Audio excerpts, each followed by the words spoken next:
that if men got back involved in the decision making of the unborn child, there would be less, if any, there would be fewer abortions happening because men are more logical than women. Women make decisions based on emotions. That is absolutely insane. And most of the time, their decisions are awful, like abortion, for example. So men should be involved in this. Hold on for absolutely. me. Hold on for me. Let me take a break. We'll let you finish that point. It may not look like I'm doing any heavy reading, but between the pages of this little pamphlet lie the keys to success.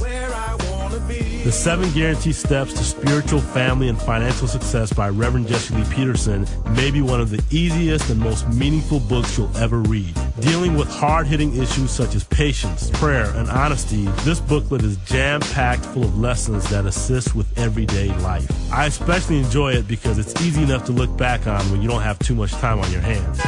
Be right there. Pick up the 7 Guaranteed Steps to Spiritual, Family, and Financial Success at bondinfo.org or bondaction.org, and make sure to tune into the Jesse Lee Peterson radio show to hear the 7 steps in action. This is where I want to be. This is where I want to be. Right here with my love. Never lonely with you, only time will always be our friend. Reaching far to find a star, our destiny is heaven sent. Making known this loving tone will never part the two of us. We will always reminisce, kissing in. 888-775-3773, 888-77-JESSE. Welcome to the show. Talking about Martin Luther King Jr., Margaret Sanger relationship. According to my guest, she believes that Martin Luther King Jr. and Margaret Sanger was just okie dokie with one another. According to lifenews.com, Dr. King received the award for Margaret Sanger, but Planned Parenthood was publicly pro-life back in 1963. So something happened along the way to Damascus. Kirsten West, Savali is my guest, senior writer and editor, yourblackworld.com. Kirsten, tell us, and then we'll squeeze in some calls. The times are just going by so fast. What do most people believe about Margaret Sanger, and what are you trying to disprove about her? Well, again, most people believe that Margaret Sanger is racist. They don't look at eugenics as an intellectual ideology at the time. They look at, when they hear eugenics, is this fearful, oh my God, she's trying to exterminate the black race. When in actuality, at that point, she was elitist. And would that make some call her a bigot? Absolutely. Does that make her racist? Absolutely not. What I see when I'm Margaret Sanger, she really, really believed that women should have absolute authority over their bodies. She really believed that. And again, she did speak to the Ku Klux Klan because she believed they should also, the women of the Ku Klux Klan should also have access to birth control. She believed that the dysgenics nature of not offering birth control would be the ruination of society. And does that mean I agree with that? Absolutely not. Does that make her racist? No. Amazing. Are you a Christian, for the record? No, I'm not. You're not a Christian? No, I'm not a Christian. That explains then. It does. I believe it absolutely does explain things, because when you look at the situation, first of all, this is a political issue. It's a political issue. And when people try to blur the lines between church and state, when people try to go off of one philosophy, one ideology, it makes that the standard, the benchmark for how all women or all men should live their lives, then you're going to have a problem. You're going to have a problem. And for the record, when you look at abortion and you look at abortion statistics, white women, for the most part, throughout history, have not been included in those statistics. They have not been included in those statistics. The CDC reports information primarily from state health departments. Only 45 states, Jesse, collect abortion data. Only 45 states. And 40 to 50% of those abortions are conspicuously absent. Then you look at the Alan Guttmacher Institute. California, Louisiana, New Hampshire, they do not report abortion data, and these are things. Why is that? Planned Parenthood reports these numbers. Why is that important? It's important. It's important because black women have been made the face of abortion. That's why it's important. It's important to realize that these statistics that we are being fed are incomplete. It's very, very important to realize that when you talk about comprehensive statistics, you're not including the statistics of private doctors. Kirsten, let me ask. So you're not a Christian. Are you saying you don't believe in God at all? Absolutely not. God and Christianity are not synonymous. Do you believe in God? I absolutely believe in God. What religion are you? I don't think God is framed by religion. I don't think God can be confined or defined by the institution of religion. So what would you say if someone asked you, as I did, are you a Christian? You would say, no, you what? I would say no, and that would be the end of it. Oh, but you do believe in God? Absolutely. 70% of Planned Parenthood abortion mills are located in the inner cities around the country. They are not abortion mills. Over 1,500 black babies are aborted every day, according to blackgenocide.com. What's good about that? Well, it depends. It depends on what your viewpoint is. It depends on. I'm asking you, what's good about the fact that 1,500 black babies are aborted every day? What's good about that? First of all, there is never anything good. There's never anything good about a death or a murder. What you're talking about, which is subjective, is abortion being murder. I do not believe abortion is murder. I do not believe that terminating a pregnancy is murder. So what you're trying to do is frame an argument. What do you believe it is? If it's not murder, because these unborn children are not volunteering to die, they have not committed a crime. If it's not murder, what would you call it? Again, you're talking in subjectives. I would call an abortion a medical procedure. Let's say, does that feel better? John Holtman said, may I finish my statement? That the fetus, when you want to compare a fetus to a child, is like comparing a blueprint to a building. And I will also say that the brain of the fetus does not even develop until the third trimester. That is so insane. That is not insane. That is fact. Let me ask you this. I know, but I don't want to hear all that. But all you're trying to do is make it seem nice. You're trying to make it sound nice.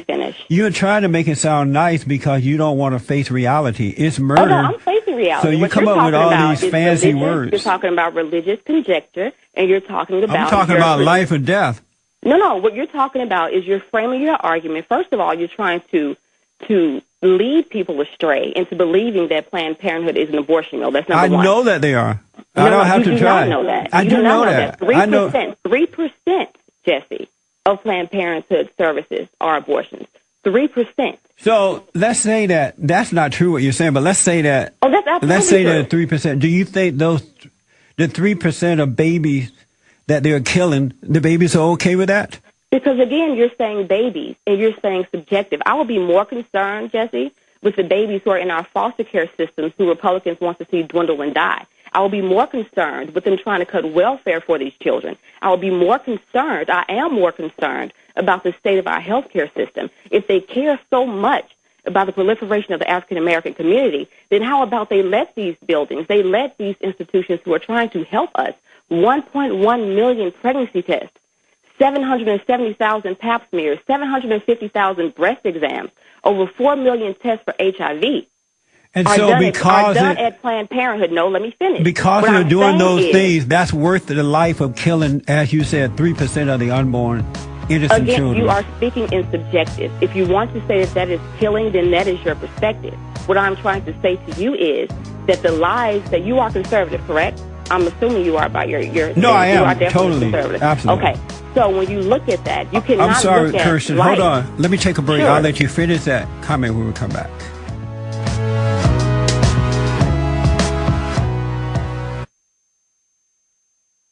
Let's go to Joyce out of Houston, Texas. It's just amazing to hear a common sense black man. And I hear so much insanity from my people. Yeah. And it is unfortunate, Jesse.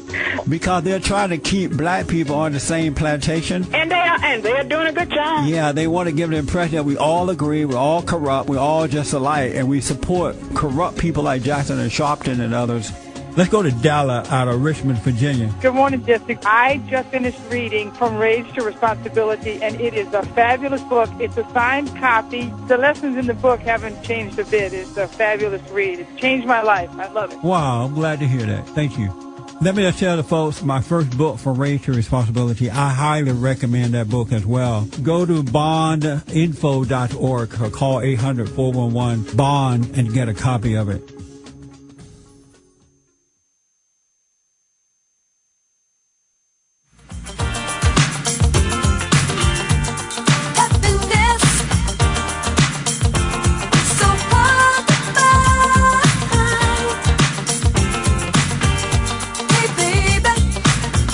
I have no doubt at all, not one iota of a doubt in my mind, that if men turn back to God and love Him with all their heart, soul, and might, take control of their wives and their children, these women would not be killing your children, men. It's not true that you should not be involved in this. If you were involved in the abortion issue, women would not be killing your children. 70% of Planned Parenthood would not be in the inner city killing black babies or white babies. But because they have told men, oh, you shouldn't be involved. These are the men's children. If it wasn't for men, women wouldn't be having children. All right, so men got to get back involved in this issue. It's an evil thing that's happening.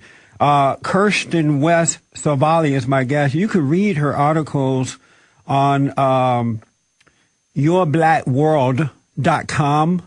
blackvoices.com, loop21.com. Let me go quickly to Shirley out of Atlanta, Georgia. Listen on WGUN. Go ahead, Shirley. Good morning, Reverend Peterson, and good morning, Kirsten. Good morning. Kirsten? Yes, ma'am. How long have you been a racist, and how long have you been a segregationist? Wow, I'm not either, so I'm surprised by that. So I can't give you a time frame because I'm neither. So you're not a racist and you're not a segregationist? No, I'm not. And why do you say that, Shirley? Well, you know, from we what have you about just 2 said- minutes left here, so. Okay, yeah. Well, here's the skit. I'm going to take you through a little scenario here. The immigration deal that we're talking about in America has not a whole lot to do with Hispanics. It has to do with Africans. Shirley, because of time, we have about 2 minutes left, and I'm sorry to rush you like this, but go right to the point. Yes. So why do you want to kill off American black babies, Christian babies? Why is that important to you? It's not important to me to kill off Christian black babies. It's important to me that the quality of all our children's lives are protected and are enhanced. Quality in birth control.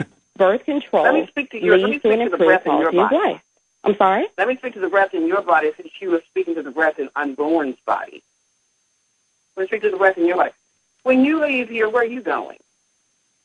I'm sorry. This is the second going? question that I've gotten as pertains to my personal views. I'm talking about Planned Parenthood. Where are you going? And I'm talking about Planned Parenthood. I'm talking about Margaret Sanger, and I'm talking about Dr. King. Planned Parenthood is not an abortion and mill. You're there to 3% of Planned Parenthood.